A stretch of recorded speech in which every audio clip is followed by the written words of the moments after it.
Hello everyone. Right now we're in Florida. We're getting ready for the Dallas Guitar Show that is coming up May 2nd, 3rd, and 4th. As of the day you'll be seeing this, we'll be there, so we'll see you there. But in this interim period that we've had between the Nashville Guitar Show and recording and the Asheville Guitar Show and all that craziness, and then this upcoming Dallas Guitar Show, we've gotten a pretty cool handful of guitars in, and we're gonna do some fresh finds today and check out some new gear. As always, we're not checking out like everything that came in the last couple weeks, but I did wanna check out some cool stuff that we got from here in Florida, as well as some stuff that came like traded in through shipping. We're even gonna plug a few in today, so let's see what we got. Let's check out some fresh finds. Where do we start? We'll start here. We'll start with the tweed case. This is a newer guitar, but a reissue of a 50 Strat. This is the American Original reissue, which are becoming quite hard to find. This line kind of replaced the older American Vintage reissue line and then was then replaced by the AVRI 2 line. These are pretty cool. These are a little different from the typical vintage reissue guitars as they do have like a modern radius, so they'll have a 9.5 radius. They'll have a little bit bigger frets, but otherwise very faithful to the original 50 Strats. This one does have a little bit of a thicker neck on it, nothing too crazy, but it's really, really comfortable. Pretty cool transparent white finish as well there. These sound great, they look great, and very cool vintage Strats or vintage style Strats overall. Keeping in the theme of Strats, we'll check this one out next. This is a 1987 American Strat. And this gorgeous pewter finish, which has greened out a good bit. It looks absolutely exceptional in person. That's what drew me to this guitar. But yeah, this is just a good straight ahead Strat. Someone has added locking tuners to it, which is a good kind of quality of life thing if you're into that. Obviously they're just drop on, so if you want to go back to like regular style Fender tuners, that'll be very easy to do. But once again, great sounding Strat. Very different Strat than the last one we looked at, but nonetheless, a very cool Strat. And yeah, you love to see it, especially in this color. This is good. As you can already probably tell, this is a Rickenbacker. This one is a Rick 325 V63 in Fire Glow, which is a really hard to find finish for this guitar. They're actually, as of posting this was the only one that is for sale from '96, so that's pretty cool. And yeah, this one's coming up on almost 30 years old, and once again, really, really clean. This guitar has been very well taken care of. Look at that. There's actually some, I don't know if you can see it on camera, some pretty cool figuring on the back there. For the plugging in part. Oh yeah. The guitar and bass care and maintenance manual. This is a lot of information here. If you know the 325, you'll know that these sound super unique. So we're gonna plug this one in, see how it sounds.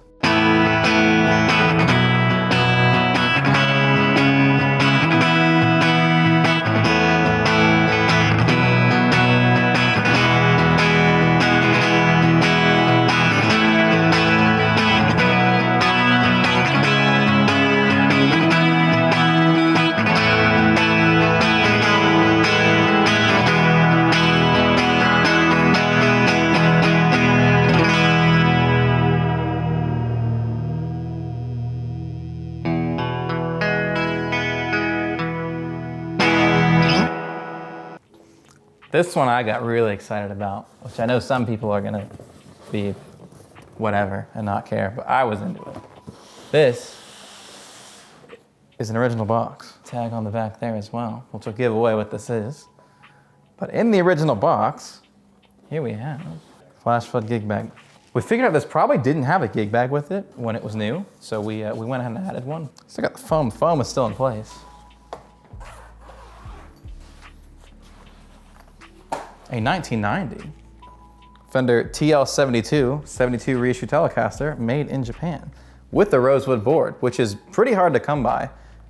You'll see these a lot more with the maple fretboard, but yeah, this one's got rosewood. It's a darker board, not the darkest I've ever seen, but it definitely gets my seal of approval. And this thing is clean. I mean, as you'd expect for being in the original box, but once again, for being as old as it is, really, really nice shape. And if the box wasn't enough to get you excited, then I have great news. This has the original paperwork too. This is as close to like a new old stock as you're gonna find for a 1990 TL72, but original manual,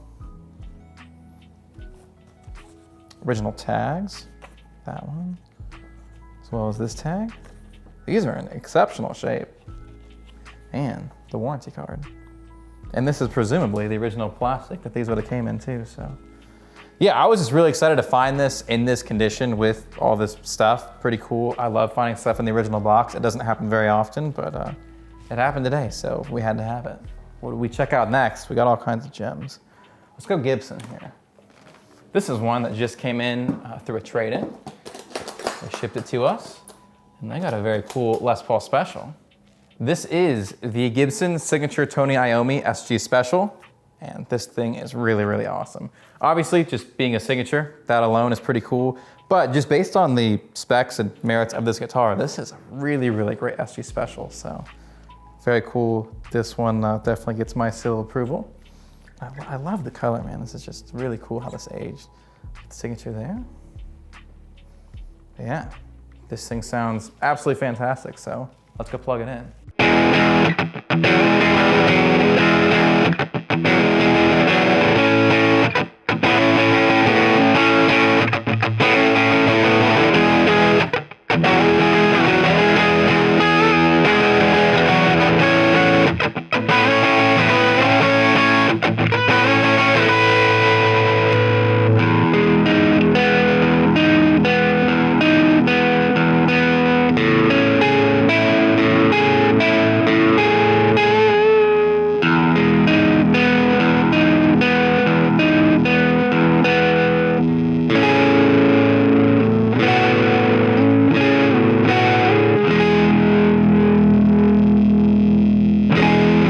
Keeping with the Gibson theme, we're going vintage this time.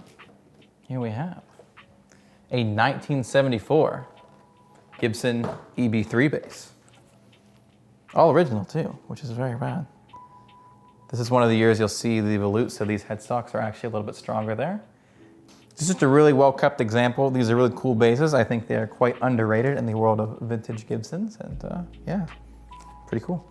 Not the original case, but this is probably period correct. I'd say this is probably of a similar age to the guitar, or yes, similar age to the bass. Might as well show these just since they're out before we get in the last two guitars. We've got a bunch of pedals recently. We have some treats here, but this is a late 80s CE2. One of my favorite chorus pedals ever. I was gonna say it's my favorite chorus pedal ever, but it's tough. I like the CE1 as well, but there you have all that tone in a much more compact pedal. This is a little bit older DD6 in the original box, has the manual and everything, so pretty cool as well. One of the less common digital delays from Boss.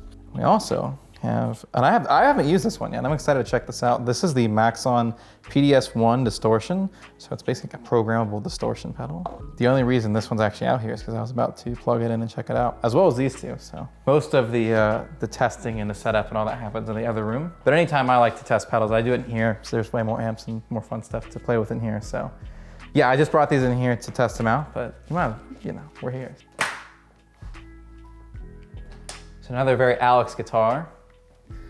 This one is a 1978 Fender Hardtail Stratocaster in black. So pretty sick.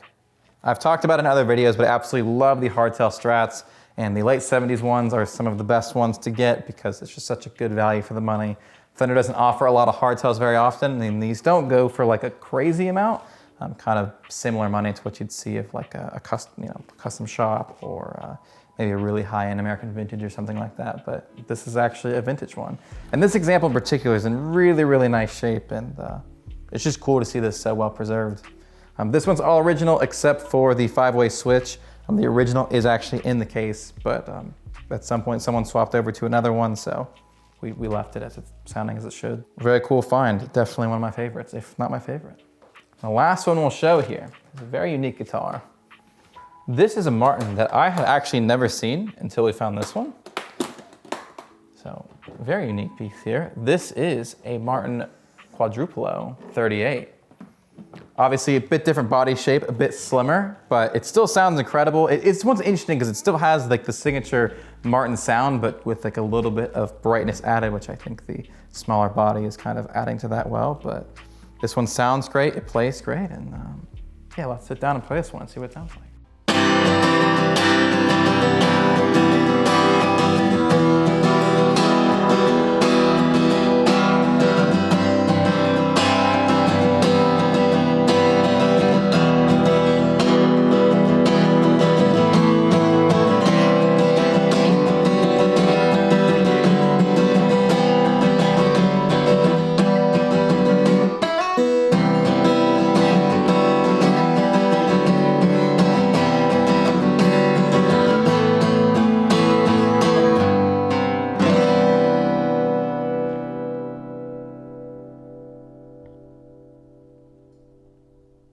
Thank you guys so much for hanging out today and checking out all these new guitars and gear with us. We always enjoy making these, so if you guys want to see more, let us know, and we'll keep making the fresh finds happen. Let me know down below in the comments what your favorite guitar was or piece of gear was from this video. For me, this one's a tough one because I really like this Martin, but the black hardtail Strat is a really good one. So maybe I'm gonna say the black hardtail Strat. Not only do I love that model, but that one in particular is a really good example of that model. So yeah, I'm gonna go with that one. But thank you guys as always for watching. Don't forget to like, subscribe, comment, all that good stuff, and we will see you in another video soon. Bye. Also, if you're gonna be in Dallas this weekend, we'll see you there.